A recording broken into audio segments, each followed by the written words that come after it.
Sintonía 1420 AM.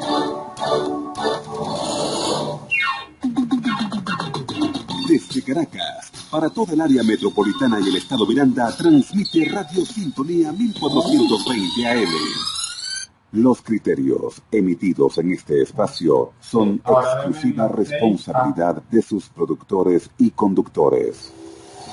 A continuación, Visión Crítica, programa mixto, informativo y de opinión, transmitido en horario todo usuario.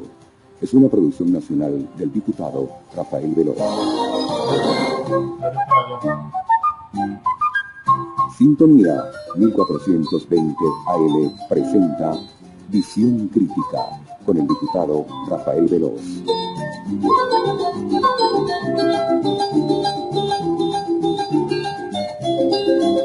Buenos días o buenas tardes, Venezuela. ¿Cómo están? ¿Cómo están nuestros respetados audiencia, nuestros respetados oyentes? Ya son las 12:01. Puntualmente, Visión Crítica por Radio Sintonía 1420 AM.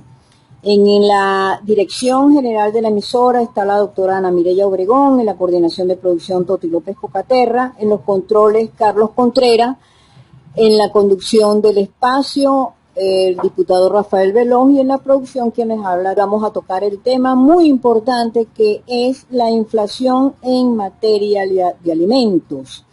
Porque, por ejemplo, se necesitan 200 salarios mínimos para cubrir el costo de la canasta básica, peor de la economía del mundo. Muy buenas tardes, que se les habla Rafael Veloz, su programa semanal Visión Crítica. Vamos a hablar con otro especialista de CEDICE. Estuvimos la semana pasada o antepasada conversando con alguna persona de CEDICE. No, Ana María, ciertamente. Y ahora nos corresponde conversar con Oscar, pero quiero dos comentarios compartir con la audiencia, recordando que estamos en Visión Crítica en Radio Sintonía y usted podrá conectarse por internet o por el 264-1494 y 264-1619. El día de ayer se produjo la elección para la presidencia de la República de Colombia. El sistema constitucional colombiano establece que tiene que haber doble vuelta, vale decir que nos sacan más de la mitad más uno de los que vayan a votar, tiene que ir a una segunda vuelta. Fue lo que se dio el día de ayer 17 y el resultado ya lo conoce el mundo. El candidato Duque obtuvo una mayoría, aproximadamente el 54%, mientras Petro obtuvo aproximadamente 41-42%. ¿Qué resaltar de todo esto? Un proceso electoral que su Consejo Nacional Electoral pudo realizarlo de manera atinada en los tiempos, y por otro lado una expresión ciudadana para la legitimidad de un presidente de la República. En contraste, nos encontramos en Venezuela, una comunidad internacional casi que de manera unánime no reconoce el resultado del 20 de mayo pasado, y por otro lado ya ha anunciado el ya presidente de la República, Iván Duque, que va a acudir a la Corte Penal Internacional a denunciar y demandar a Nicolás Maduro por violaciones al Estatuto de Roma, por violaciones de los derechos humanos. Recordemos pues que la mayor conflictividad en lo que es el desplazamiento de los venezolanos es para Colombia. Venezuela se ha transformado no solo un problema para los venezolanos, que estamos por demás desasistidos, y vamos a conversar con Oscar precisamente lo que significa la inmensa inflación en los alimentos, sino que se ha transformado pues un problema para toda la región. Recordemos que en la Corte Penal Internacional, en La Haya, existe 4 procedimientos contra Nicolás Maduro y altos funcionarios, uno de los cuales ya se le abrió una investigación preliminar que lo ha anunciado públicamente la fiscal general de la Corte Penal Internacional. Bueno, bienvenido, Oscar. Esperamos porque tú nos des una imagen, qué es lo que está pasando en alimentos, porque, por ejemplo, porque no hay datos estadísticos serios, responsables por parte del sector oficial, en este caso el Banco Nacional, Banco Central de Venezuela, la inflación diaria en mayo fue de 2.4%. Entonces queremos saber, tú que eres director ejecutivo de Opuntia Economics, investigador de CEDICE y economista de la Universidad Central de Venezuela, ¿cuál es tu análisis sobre todo esto? Muchísimas gracias por la invitación, estoy encantado de verdad de estar acá. 2,4% diarios. Estamos hablando de que Venezuela tiene una inflación diaria equiparable a la inflación anual de cualquier país latinoamericano. Estamos en hiperinflación desde el mes de octubre de 2017, con una inflación promedio en la ciudad de Caracas de 73% mensual. Estamos hablando de una inflación acumulada de 1.276% hasta mayo, de enero a mayo de 2018, y con este ritmo de inflación tenemos una proyección al finalizar el año de 60.000%. 60.000% anual. Anual. 60.000% anual con cifras de la inflación metro de CEDICE y supera los 80.000% con cifras de la Asamblea Nacional. O sea, siguiendo la tendencia que ha también publicado la Asamblea Nacional, hicimos la proyección y supera el 80.000%. Estamos hablando de una crisis económica a gran escala y en todos los sentidos. ¿Por qué? Porque en otros casos de hiperinflación, había hiperinflación, valga la redundancia, pero había libertad de comercio, había un tipo de cambio libre, es decir, habían otros factores donde se podía drenar un poco la presión económica. Pero en el caso venezolano tenemos un control cambiario, tenemos una ley de ilícitos cambiarios, tenemos un conjunto de políticas expropiatorias, no solamente de expropiaciones a la empresa privada, sino ahora de expropiaciones de inmuebles, porque entonces ahora hay un programa que se llama Ubica tu Casa y hay un conflicto social con respecto a eso. Es decir, tenemos un conjunto de problemas asociados, tenemos un problema de transporte, tenemos una escasez de alimentos aguda, es decir, son tantos problemas que hace de la crisis venezolana una situación un poco especial, a la que hemos podido ver, por ejemplo, con Ecuador, que Ecuador, luego de su hiperinflación, decidió dolarizar, pero en el caso ecuatoriano, a pesar de que ellos tomaron una decisión drástica para detener el problema, ellos tenían libre tipo de cambio, por ejemplo. Y las personas en Ecuador, en el año 2000, podían comprar dólares libremente en la calle y no eran penalizadas por eso, cosa que no pasa en Venezuela. Entonces, Venezuela tiene una crisis que está muy bien que la llamen crisis humanitaria, porque lo es. Un país que, según la encuesta en COVID, el 84% de la población es pobre, o sea, está catalogada como pobre. Y efectivamente lo es, porque considerando que, por lo menos nosotros en el CEDICE llevamos una canasta de 61 bienes y servicios, considerando que esta canasta cuesta 120 millones de bolívares, y considerando que el salario mínimo apenas se ubica en 2 millones, integral, obviamente las personas no solamente no tienen la capacidad de adquirir los bienes y servicios en el mercado, sino que cada vez tiene que obligatoriamente que acudir a programas asistenciales que de alguna u otra forma requieren de requisitos políticos. La caja del CLAB, etcétera, etcétera, etcétera, que hay un dicho en economía que dice, bueno, primero te parten las piernas y luego te dan las muletas. Y mucha gente lo agradece y otra gente que no. Pero eso es lo que muchas veces pasa. Y en el caso de Venezuela no está pasando. O sea, generas una crisis económica, o sea, le partes las piernas a las personas, luego buscas una solución que no es la solución, sino que es un paliativo bastante pobre, que es la caja del clave, etcétera, y es darles las muletas a las personas. Entonces, al final del día tenemos unas personas que cada vez son más empobrecidas y que estas cifras de pobreza pueden incrementarse. Sí pueden incrementarse mucho más. O sea, lamentablemente en Venezuela desapareció la clase media y podemos decir oficialmente de que la mayoría somos pobres. Y entonces, la clase media, principalmente los profesionales, las personas que tienen algún oficio, toda la metieron en el mismo cajón de la pobreza. Y significa entonces pobreza, no sé si tú recuerdas, Oscar, cuál es el estándar que dan los organismos internacionales, Naciones Unidas, lo que es pobreza crítica y lo que es pobreza transversal, pobreza en el estricto sentido. Entiendo que aquella persona o familia que gane menos de $1 diario está en una pobreza crítica, cosa que la mayoría de los profesionales bajo relación de dependencia pública y privada y los técnicos especializados están, ¿no? Entonces, quisiera que ahondáramos en lo siguiente. Las personas cuando se le empiezan a achicar la finanza, empieza a meterle tornillo, es a los viajes, a gastos suntuarios, pero donde tú no puedes meterle tornillos a la alimentación. ¿Cuál es la situación de la alimentación de acuerdo a los estudios que ustedes han realizado? Bueno, una de las formas para poder ver cómo ha disminuido la calidad de vida de los venezolanos es ver en qué proporción gastan su salario. Es decir, del total de salario, del total de ingresos, realmente, y cuánto se va en alimentos, cuánto se va en recreación, cuánto se va en servicios, etcétera.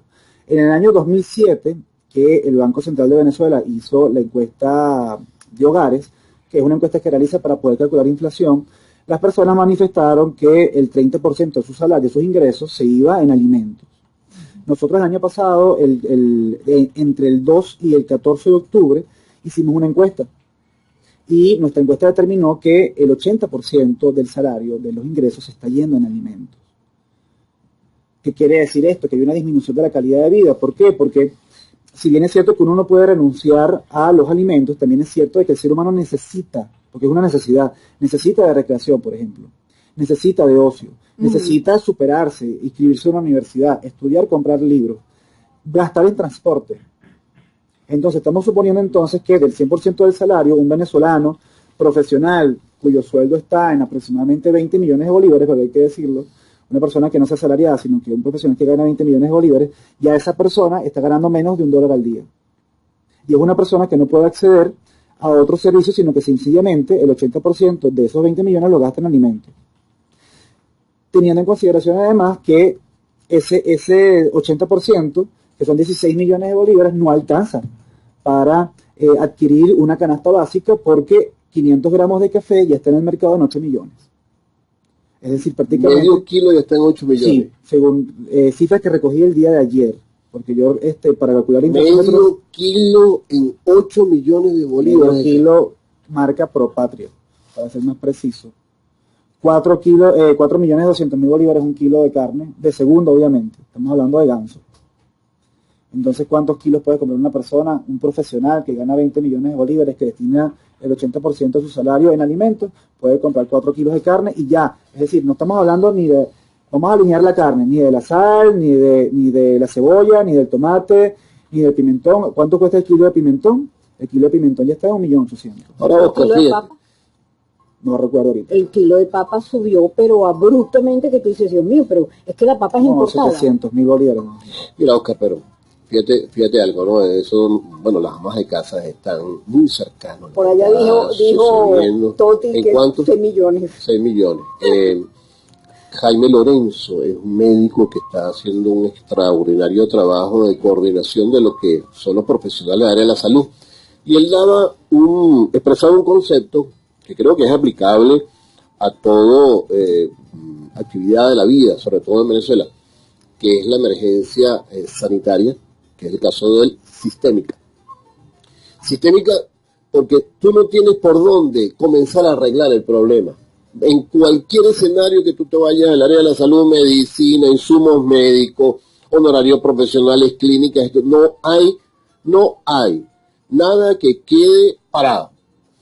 Entonces, él decía evidentemente que todo había que volverlo a hacer y a la final se traducía en un cambio político.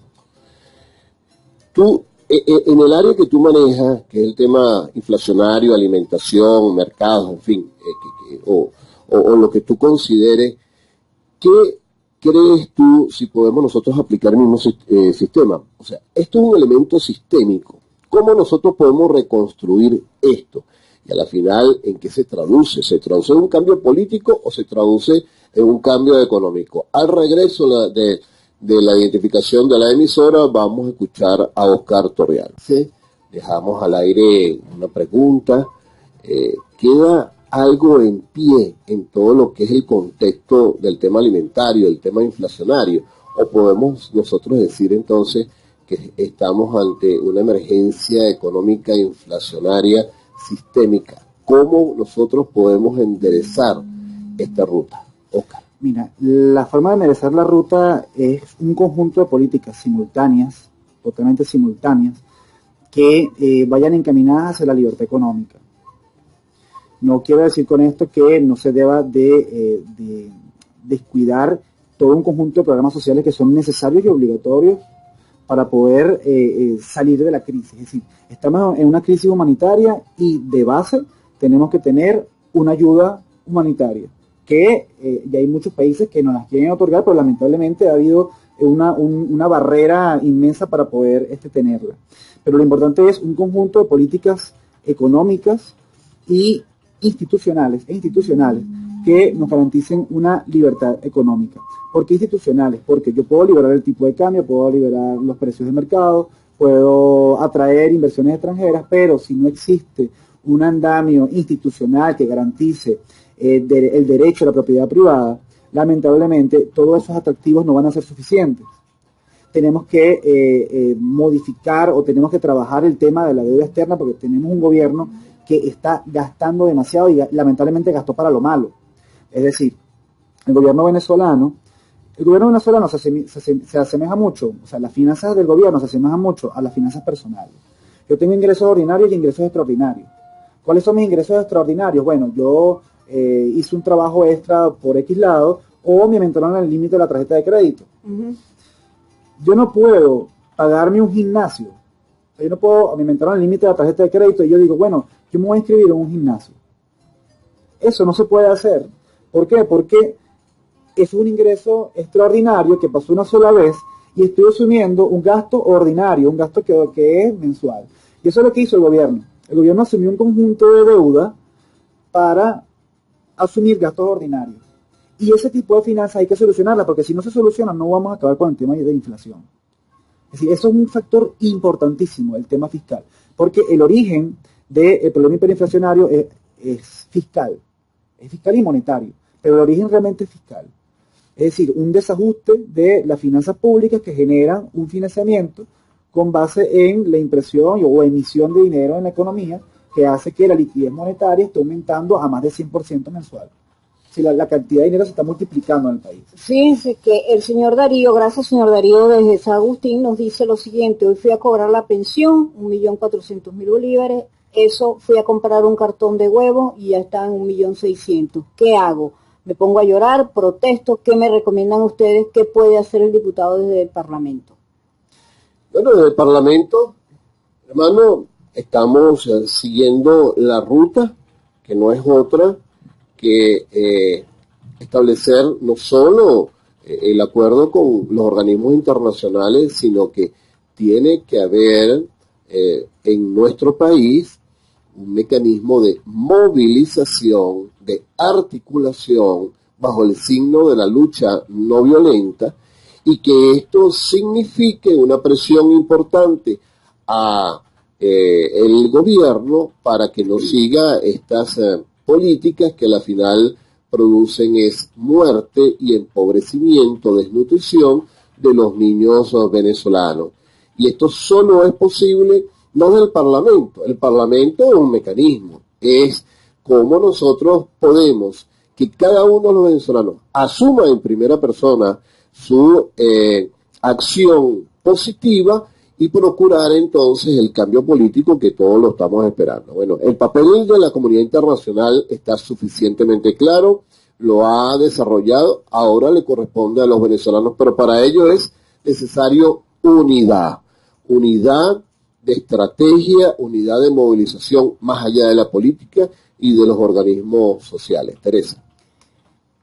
Oscar, las personas están muy presionadas por el problema del transporte, por el problema de la comida, por el problema del calor, de la lluvia inmensa que cayó la semana pasada, y vimos que las autoridades municipales y nacionales no han hecho los correctivos para enfrentar la temporada de lluvia. Pero hay otro elemento que tiene que ver con la parte de alimentos, que es la intervención de los mercados populares. Yo estuve revisando Inmerca, que quedó en el pasado, nadie se recuerda de Inmerca, y ahorita hay en estos momentos hay una como